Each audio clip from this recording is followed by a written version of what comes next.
I'd like to welcome you to the channel Coach Patra. Thank you. It's all related to art, and we've been interviewing artists from a long time. And today our guest is ESSIE SOMMA. She's from America, North Carolina, and she has been working in the art field from a long time. So welcome, namaste. Let's begin from your childhood. What was your childhood like when you grew up? My childhood was really lovely. I have wonderful parents. They divorced when I was very young, and they actually separated before that. So it was a lovely childhood, but it was a really lonely childhood as well. Because I did have one sister who lived with me, but she was much older and too cool for me. So that's actually when my interest in art started, because I had nothing to do, so I would just draw and paint and make little sculptures all day while my parents were working, because they were always working when I was around. And yeah, so my childhood was just a lot of art and going outside and climbing trees and kind of, yeah, typical things like that. People who are in the art field, they say the introvert people are more inclined to art. Is it true in your case? Oh, absolutely. I'm very introverted. I like to think that I'm like an introvert that pretends to be an extrovert at times. I don't know how successful I am at that. So, yeah.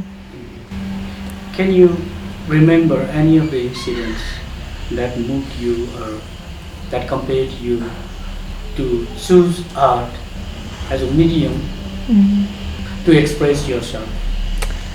I remember, well, there's actually one incident.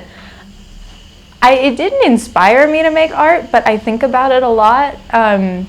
When I was 9 years old, so I was in 4th grade, and we had a career day where everyone dressed up as whatever career they wanted to be. And I think I dressed up as like a lawyer or something, because in my head at the time, I loved art, but I was 9 years old and I was like, I'll do something practical. And there was this one girl in my class who dressed up as an artist, and I remember thinking, you're never gonna make money doing that. Why would you be an artist? And ever since I was like, I can't be an artist because it's not gonna be a smart move. I won't have a good future. And then time went on, and when I got into high school, so I was like 14, 15 years old, there was the option in my school of like kind of what subject you wanted to pursue. And I was looking at either math or art. And the next option for me in math was like advanced calculus or something. And I just thought that sounded awful. So I went with art 3, and then I made it so that my day was like 1 hour of English and then 3 hours of art, because I would skip lunch, stay in the art room, skip our study hall, stay in the art room, and I would just paint all the way through. And then the next year, I had taken all of the art classes that my school offered, so they gave me a free period where I was the assistant art teacher there. And by that point, you know, 60% of my day was art, and I just couldn't imagine doing anything else. So it just kind of snowballed. And the whole time I was thinking, like, this can't be my career. But, yeah. So after your high school, did you begin to study art? I did. I actually, so when I was 16, my mom got a job in Oregon, and my sister had just finished her master's degree, so she moved home. And my mom ended up moving for work, so I stayed with my sister that year. And in that time, I kind of grew up really quickly, and I learned about this program where you could get a full scholarship for your senior year of high school. And it was an arts-related program, so it was residential, it was kind of like a boarding school. And I applied to that and essentially took my like foundation year of university art as a 17-year-old. And that's when I I started to get really serious about it, and that's when there was like no turning back. But it was amazing because I was totally immersed in art and taking these advanced college level classes, and it was just so like, I was like thrilling. When did you realize that art can make money? I don't know that I have yet, but I know art makes me really happy. Yeah, I don't like, I do other projects on the side. I write blogs and I kind of pick up whatever kind of jobs I can find. And I'm so happy to do it because it means that I get to make art all day. And I think actually once I stopped wanting art to turn a profit, I started enjoying it more. Like the paintings I'm doing right now, I don't know if they're gonna sell. I haven't really thought about it, but I've enjoyed making them more than any other work I've ever made. So I gave up on the money. Like we were talking about your high school days, after your high school days, you attended one residency, right? Yeah, after my high school days, so I did that year of art school, which is where I graduated high school from. And then I went to university first, where I studied studio art. I just got my bachelor's, not my bachelor's of fine arts. And when I was there, I did a fellowship the summer after I graduated high school. And it was a 2.5-week stay at this farm in the mountains with no cell reception. And it was a class called Tapping into Audacity, where they encouraged us to try every art medium that we hadn't tried yet. That was my first residency. So do you remember any artist that has influenced your artwork? Does you in some way? Yeah, I think the first artist, I think there were other painters along the way, but the first artist that I really remember seeing her work and thinking like that there was space for me in the art world was Tracy Emin, she was one of the young British artists that came up with like Damien Hirst, Jeff Koons, and she was making work about being a woman in her 20s and being overly emotional and being a bit of a train wreck. And I really identified with that at the time because I felt like I was a bit of a train wreck at the time. But there's so much pressure to, especially as a woman, to not let anyone know that your life's a mess, or that if you get overly emotional, they label you as crazy, or if you get too upset, you're, too angry. And she was being honest about all of it. And I just remember seeing her work and thinking that's where I can go with this. Like that, she's carved out space for artists like me. So she was, number one. Have you exhibited any of your artworks back there in America? Yeah, I've done, I don't know how many shows. I've been exhibiting since 2013 though. Mostly in group shows. I've done solo shows here and there. Two solo shows that really had a full body of work in them, but mostly group shows. So what was the response like when you exhibited your artwork? I think at first, perception is everything. So the way I perceived it at the time, I wasn't all that confident in my work, but I was still showing it. I think the response was really good. I think a lot of the people that were coming to my early shows, like when I was in university, weren't necessarily that interested in art, so it was kind of like, oh, that's cool, and that was sort of it. It wasn't until maybe 2021 when I showed in a group exhibition in Portland, Oregon called Power Positions, and it was me and 3 other female artists, all identifying as feminists, all making work about the female experience. And that show was the first show where I felt like my work was saying something, and I was with other artists who made me want to get better. Like they made me want to work harder. And that was the first time where people saw the work, and it resonated with them, which was a big turning point for me. What is the gallery culture there like back in the USA? It's sort of similar to the gallery culture in Nepal. The only thing I'd say that's like different off the bat is the gallery culture here feels more inviting, and there feels like there's more of a consistent community here. Whereas in the States, if you want to exhibit, you need to either be invited or know the gallery owner, be represented by them. Or there's this trend that's starting now where maybe as an artist or a curator or someone who's been collecting decides they're going to curate a show, and then they take applications for it, and you pay an application fee, and out of like 1,000 artists that apply, they choose maybe 30. So it's actually getting really expensive to even think about wanting to maybe exhibit, and there's not as many alternative spaces, but guerrilla shows are popping up where people are taking like big broom closets and turning them into mini galleries and having exhibitions there, or doing kind of things like that to just make it work, which is more the gallery scene that I'm a part of, because the other one is just not quite as welcoming. Is there any culture like investing on the artists themselves from the gallery?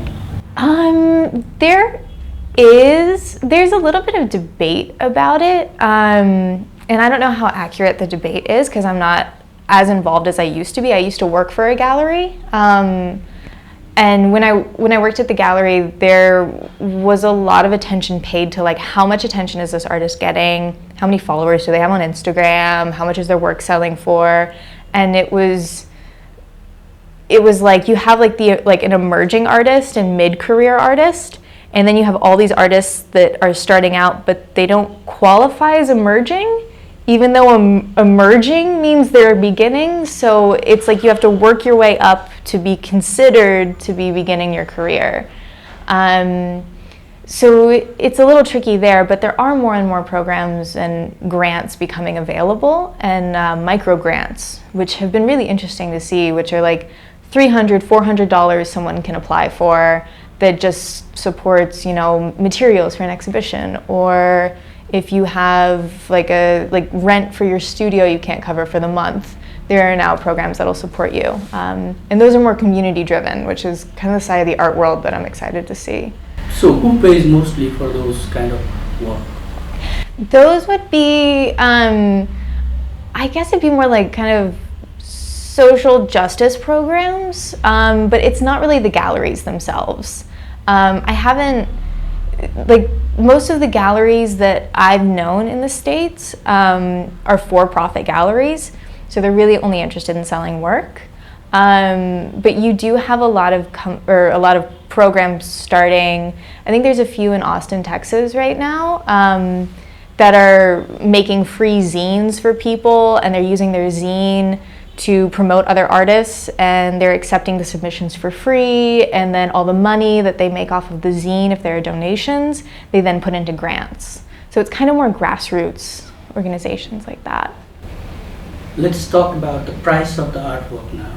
Okay. Here in Nepal, most of the senior artists, they have low price compared to the artists who are emerging. Oh, interesting. What is it like back there in US? Oh, pricing your artwork is so hard. It is. It's no, I'd say like the senior artists definitely have more expensive works, but it kind of fluctuates. It like depends on where you feel you're at in your career, where your collectors are at, the items that you're selling more of. And then also like how commercial your work is as well. I think those that are working within fine art and doing installations and sculpture maybe have higher prices and are showing in different spaces. But that's interesting about Nepal. So what are the determining factors for you to set the price? I go. What do you see mostly? I go by size, so I do it by square inch, and then it sort of depends. It depends on how emotionally attached to the work I am, which I'm trying to be better about. But sometimes I'll have a painting and I'm like, I'm not letting go of this. Like, you have to pry it from my hands. But yeah, it's mostly by size and then how, personally confident I'm feeling on that day. Let's get back to the days that you spent in the US. Okay. What did you used to do? A lot of things, I guess. I've been traveling for 2 years now. But when I was back in the US, I worked a lot. I used to bartend, so I bartended and painted part-time. And I did a lot of yoga. I started teaching yoga. What else did I do? God, I feel like all I ever do is work. So all I can remember doing is working. In Portland, I used to go to a lot of breweries, and they have patios outside where, like, the patios are where the dogs can go, and then, all the humans sit somewhere else. I would hang out with the dogs and drink beer. That's all I can think of. How did you come to know about the residency here in Nepal? So I was looking on ResRTs, which is a website where a lot of residencies are listed, and you can search by country. And I was looking for residencies to explore. I wanted to continue traveling, and kind of the way I was like justifying traveling full time was like, okay, well, if I go somewhere for a work program, then that's, it's not just a vacation. And I found this residency, and it was like 9 days or something until the deadline. So I just threw my application together, sent it in. Netta, the residency director, emailed me back and was like, we'll take a look at it, let you know tomorrow. And I ended up getting in, and I was just like, okay, so that was a year before I attended. And that's what the whole focus for the year was like, okay, how do we get to Nepal now? Was it the first time that you heard about Nepal back then? No, actually, Nepal's been on my mind since I was little. So my mom, right after my parents got divorced, she's very project oriented, which I think is where I get it from. And she was like, I gotta do something. So I don't know if she like flipped through a book or watched a documentary or something, but she decided she was gonna do Annapurna Base Camp. So when I was 5 years old, I went to my dad's for the summer, and she came here for 6 weeks or so. And she actually bought me back this necklace, which I've been wearing pretty much every day since I was 5. And she brought back like an antique kukri and like all these little things and these books about goddesses, and she did a few other trips after that, but it was always just kind of in my head that like Nepal was this really cool mystical place with mountains, and then I was like, well, I've always wanted to go, so there's this residency, and it all kind of fell together. Mm-hmm. So what was your first-hand experience like when you landed here in Nepal?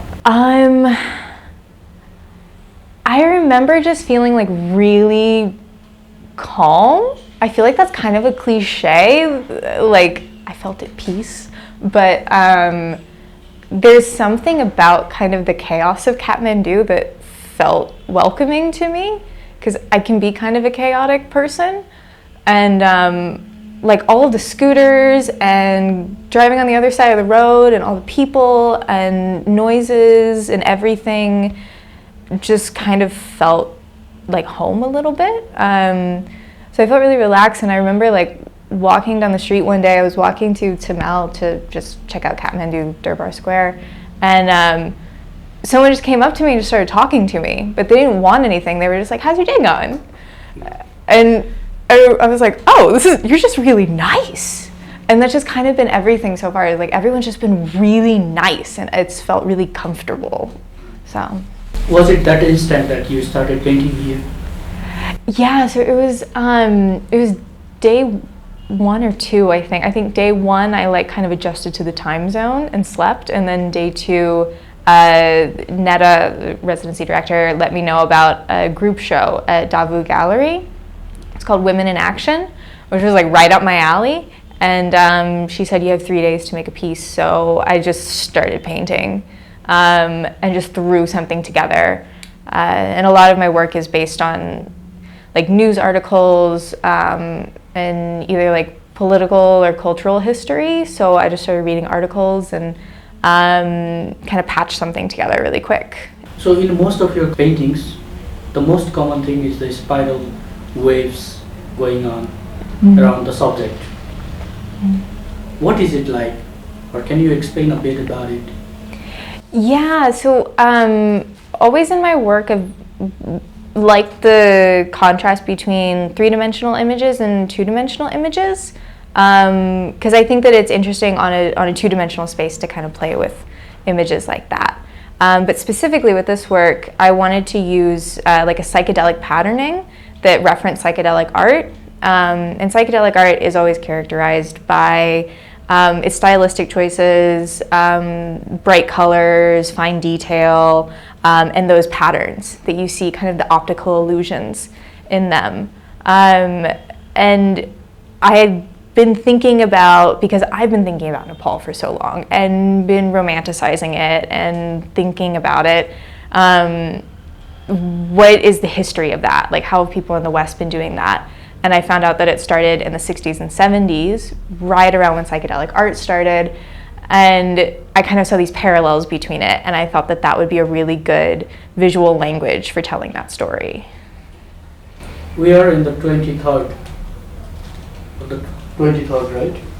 2023. Back in the 1960s and 70s, what parallel things did you find, actually? Well, mostly the thing that I found, they're kind of like these little like threads going through, I guess, the last 60 years. But the biggest thing for me was like, why is it that all of my friends, well, most of my friends are hippies in the States, why is it that they all think like, I have to go to Nepal and meditate, and like I have to go to Nepal and reach spiritual enlightenment, and like where did those ideas begin? And how accurate are those ideas? Because you can have this idea, like if you live in another part of the world, you can like fantasize about a place and then get there and like how does that place meet your expectations? And then also how does that affect the place itself? So I kind of followed that ideology back and found that it started in the 60s and it began with the hippie movement from the West, like from the US and from Europe. And it started on what was called the Hippie Trail, which went from Istanbul to Kathmandu and went through like Iran and Afghanistan and Pakistan, and some people would even take the bus all the way from like London to Istanbul and catch the bus going on. And that continued for 15, 20 years of people doing that. And these ideas of like Nepal is nirvana, and even there was a book written by the same author who wrote The Alchemist called Hippie, and it's about that bus. Paulo Coelho.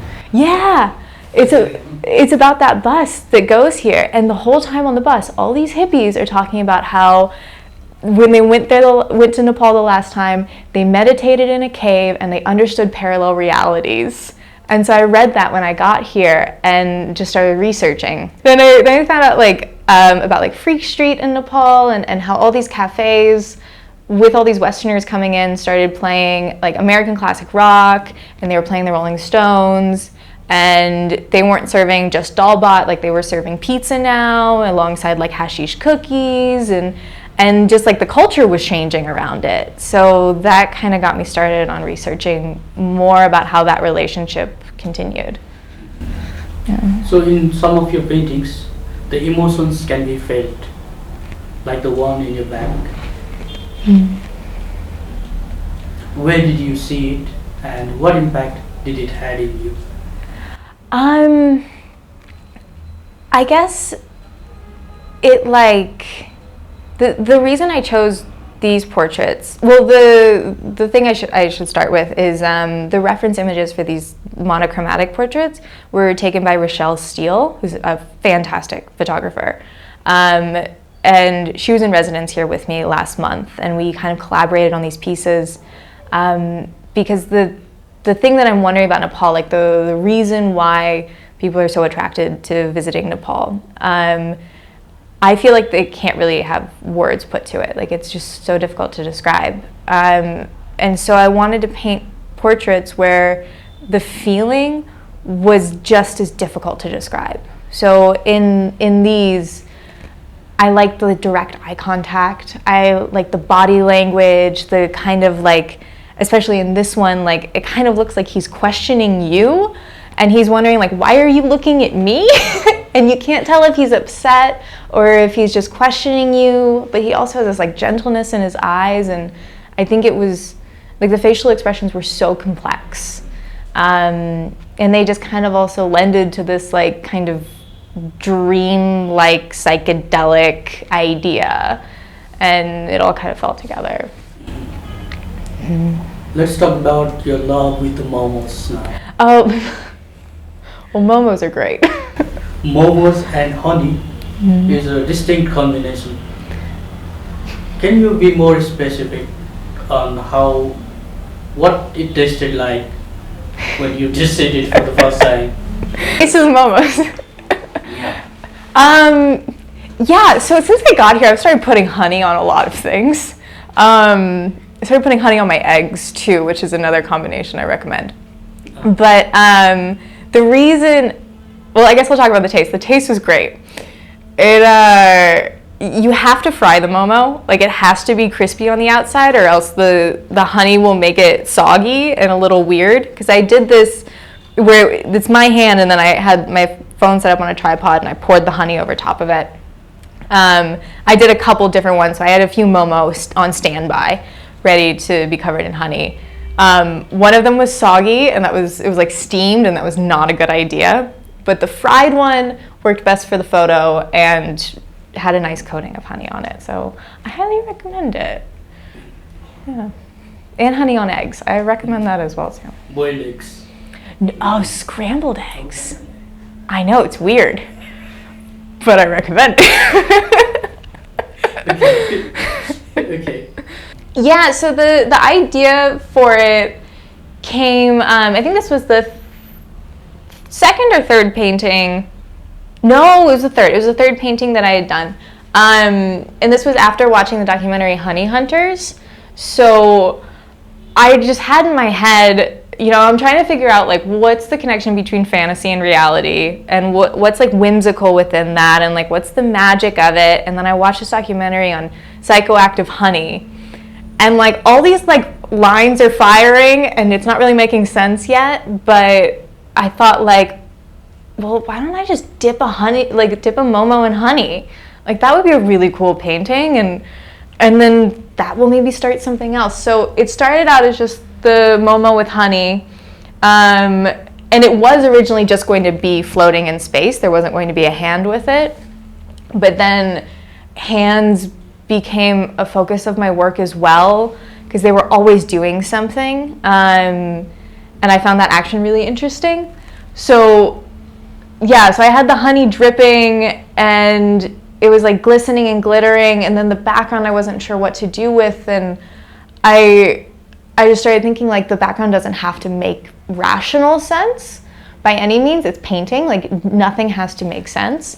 So I came up with these little honey marbles, and I thought like, well, what if they were just like dancing around? And this is an idea that I'm going to return to as well, and I might return to it in like a monochromatic style like this, because I like the idea of these also being kind of I don't know what the right word would be, like maybe like fairies or spirits or something that kind of just like dances through images. Thought process regarding this particular painting on your back. Yeah, so as I was saying, it was based on photographs by Rochelle Steele, and she was taking these really brilliant portraits, and a lot of them she wasn't using for her shows or for her work. So she kind of let me like go through what, got cut basically. And this guy stood out to me. I mean, just like, I don't know, it's that like indescribable quality to some of these portraits. and then also how he's missing his arm, but he's waving with the other arm, and he has this like big beard, and sort of the look in his eyes, again, like almost sort of deadpanned, and then also wondering like, why are you taking this picture of me? But apparently when she met him, he insisted she took a picture of him, which I thought was really interesting. And I also I really enjoy doing detail work, so I thought the beard would be really enjoyable to do, and it really was. But I did have a couple of reservations about it, because something that I don't want to do with my work here in Nepal or really anywhere is like feed into any sort of like misconceptions or cliches about a place. And I feel like so many portraits of Nepal focus on like sadhus, and then people think that like, oh, everything in Nepal is just like sadhus, and it's all like holy dust, and I didn't want to overlook like the reality of Nepal by doing that. But yeah, there was just something about him, maybe it was the vest and the t-shirt and kind of the more contemporary elements, that I felt like he just really fit into the series really well. Let's talk about art now. Okay. Art in a sense that most of the artists, while they are learning to make art, they copy from others. At times, they get their artwork sold. Do you think it's a good idea? I think that most of art when you're growing up and when you're learning, like you're saying, is a copy of something else. And it's kind of unavoidable, because I think there are some people out there that have original ideas and they have the confidence when they're really young to just like make this new thing or make this like really out there idea that they've never seen before. Whereas a lot of people, if they haven't seen it before, they're probably thinking, well, why would I make that? You know, what's the point of doing that? But a great part of sort of appropriating other artwork is you see what you're attracted to. So you see that like, oh, I'm copying a lot of these like figurative pieces, so I must really like figurative work. Or I'm looking at a lot of Rothkos, so I must be really into color field painting. And in that way, you can kind of narrow down what type of artwork you want to make, where your style might be going. But it does enter tricky territory if you take it too far. Like if it's a one-to-one copy, you're kind of entering like plagiarism at that point. And it's not really making art anymore. You're kind of making, I don't know. Yeah, pretty much. But I think it's a great way to develop your skill when you're starting out. And yeah, I think that as long as you're copying work with intention and you're like aware that you're copying the work and not claiming that it's your own, I think it can be a really good tool as far as developing your style and your skill. Yeah, I definitely do you have any incidents back there in the States where the artworks of a famous artist gets copied and sold for the same price? Copying sold for the same price. I can't think of any like that, but there was one issue with an artist named Shepard Fairey. I don't know if you've heard about it. He took a photograph taken by a photographer for like the foreign press, and it was a photograph of Barack Obama while he was on his campaign, and he was like sitting at a podium, and then Shepard Fairey turned it into the Hope poster, the like red, white, and blue one. And there was this big controversy where I think it was the photographer and maybe the Associated Press sued Shepard Fairey for plagiarism, because he took his photo, didn't really change much, just put it into different colors and made a block print out of it.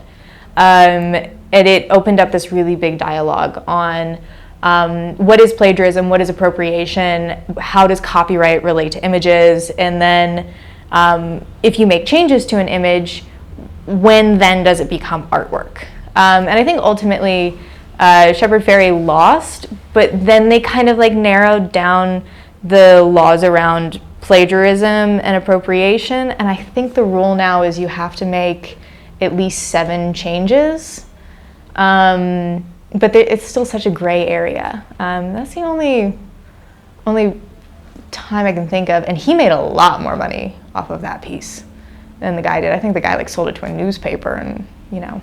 Okay. Yeah. So let's get back to the exhibition that you are supposed to do here in Nepal. Could you tell us more about what the title is and what kind of artworks are going to be there? Yeah, so the title is Honey Hunters, and it's based on the documentary on Mad Honey. You can see on YouTube. And so the documentary itself follows people in the high Himalayas that are searching for psychoactive honey and collecting it. And those are the honey hunters. They're hunting for honey, right? And that idea got me thinking, and I was like, this is such a whimsical notion of like honey as being the psychedelic drug, and that's so unique, I guess, to Nepal. And it related back to these ideas of psychedelic art, of psychedelic music, and then also talking about the hippie trail. So historians are claiming, so there's like 2 reasons why the hippie trail closed. The biggest reason, is that there was the Iranian Revolution and then the Soviet invasion of Afghanistan and the Yom Kippur War, which closed off the Middle East from having a bus drive through it. And that's where the hippie trail ended. But what people mostly attribute it to is Nepal banning the growth, sale, and consumption of cannabis in the late 70s. Which is more of like a controversial idea. It was supported by Nixon, who had both the war on drugs and the war on hippies, because the hippies were against Vietnam, but I won't go down that route. So it was Nixon's fault. But so more credit, I guess, is given to that idea that the hippies couldn't, smoke marijuana anymore, so they stopped coming here. And that isn't really, that's skipping over the truth of it. That's skipping over what is actually important about Nepal that brings people here. And in the same way, psychedelic art is a continuation of surrealism and Art Nouveau and these explorations of the subconscious. And in a way, subconscious can be linked to the drugs that were being done at the time, but it's more a reflection of these investigations.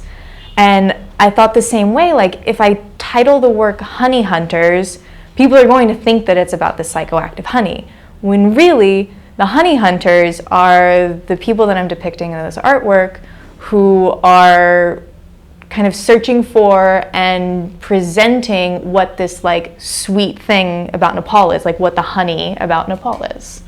So it kind of just created this, yeah. So when is it going to begin? It starts on May 19th at Siddhartha Gallery in the Siddhartha Gallery Annex at Babur Mahal Revisited. And the opening is May 19th from 4 p.m. to 6 p.m.